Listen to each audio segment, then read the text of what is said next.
Hello friends, welcome to my channel. So ఈ వీడియోలో మనం వచ్చేసి కంప్లీట్గా డిఎస్సికి సంబంధించి కేటగిరీ వైజ్ కట్ ఆఫ్స్ అనేవి ఎంత ఉండొచ్చు, సో ఎంతవరకు ఉంటే మీకు జాబ్ రావడానికి అవకాశం ఉందో కంప్లీట్గా ఈ వీడియోలో మాట్లాడుకుందాం. సో వీడియో స్కిప్ చేయకుండా ఎండ్ వరకు చూడండి గైస్. వీడియో చాలా ఇన్ఫర్మేటివ్గా అయితే ఉండబోతుంది. అండ్ మన ఛానల్కి ఎవరైనా కొత్తగా వచ్చింటే తప్పకుండా సబ్స్క్రైబ్ అయితే చేసుకోండి. సో డైలీ అప్డేట్స్ అనేవి మన ఛానల్లో అందుబాటులో ఉంటాయి.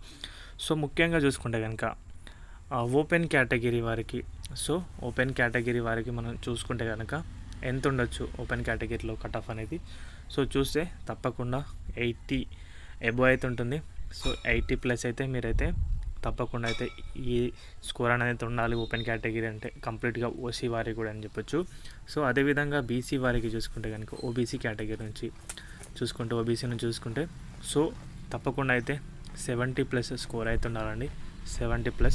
సో 75 వరకు అయితే మీరు ఉంటే కనుక తప్పకుండా ఓబీసీ వారికి కూడా అవకాశం ఉంటుంది. అండ్ అదేవిధంగా ఎస్సీ ఎస్టీ వారికి చూసుకుంటే వారికి ఎంత ఉండొచ్చు అని చూసుకుంటే సో తప్పకుండా 60+ అయితే మీకైతే స్కోర్ అయితే వచ్చి ఉండాలి. సో 60+, 60 to 65 వరకు. అండ్ అదేవిధంగా 66 అట్లా 60+ ఉంటే కనుక ఎస్సీ ఎస్టీ వారికి ఛాన్స్ అయితే ఉంటుంది. ఆల్మోస్ట్ కొన్ని డిస్ట్రిక్ట్స్లో ఏంటంటే, ఇప్పుడు కర్నూలు డిస్ట్రిక్ట్ తీసుకుందాం, కృష్ణా డిస్ట్రిక్ట్ తీసుకుందాం, చిత్తూరు డిస్ట్రిక్ట్ తీసుకుందాం. అక్కడ ఏంటంటే సో మీరు మ్యాక్సిమం క్వాలిఫై అవుతే ఆల్మోస్ట్ జాబ్లో సెలెక్ట్ అయినట్టే. సో ఇంచుమించుగా 60+ వస్తే సరిపోతుంది.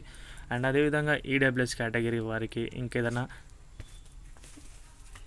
కేటగిరీ వారు ఉంటారు కదా, రిజర్వ్ కేటగిరీ వారికి. సో వారందరికీ ఏంటంటే సో ఫిజికల్ హ్యాండిక్యాప్డ్ వారందరికీ ఏంటంటే కనుక సో తప్పకుండా క్వాలిఫై అవుతే కనుకైతే జాబ్ అయితే రావడానికి ఆస్కారం అవుతుందండి. ఈ విషయం అనేది గమనించవచ్చు అందరూ కూడా. అండ్ అదేవిధంగా మరొక ప్రశ్న ఏంటంటే, నార్మలైజేషన్ ద్వారా ఎలా చేస్తారు, అసలు నార్మలైజేషన్లో ఎన్ని మార్క్స్ అయితే యాడ్ చేస్తారని చూసుకుంటే సో ఈసారి సెషన్స్ అన్నీ కూడా కొంచెం టఫే ఉన్నాయి. ఎక్కడో ఒకటి అయితే ఉండొచ్చు, మేబీ అది కూడా టఫ్ ఉండొచ్చు. దాదాపు 5 నుంచి 6 మార్కులు అయితే సో యాడ్ చేయడం అయితే జరుగుతుంది. 5-6 మార్కులు. మీరు అంతకంటే ఎక్కువైతే ఎక్స్పెక్ట్ చేయకండి. ఒకవేళ మీరు కొంతమంది 10-15 మార్కులు అంటున్నారు, ఓకే, ఇప్పుడు యాడ్ చేస్తే పర్వాలేదు. ఒకవేళ తీసేసినప్పుడు ఎలా ఉంటుంది 10-15 మార్కులు. సో ఆ విధంగా అయితే అన్ని మార్క్స్ అయితే ఉంటారు నార్మలైజేషన్ ద్వారా. సో నార్మలైజేషన్ ప్రాసెస్ కూడా చెప్పాను, మళ్ళీ కూడా ఒకసారి నార్మలైజేషన్ పైన కంప్లీట్ బ్రీఫ్ వీడియో అయితే చేశానండి, ఓకేనా. సో ఇది గైస్ కంప్లీట్గా వీడియో అయితే.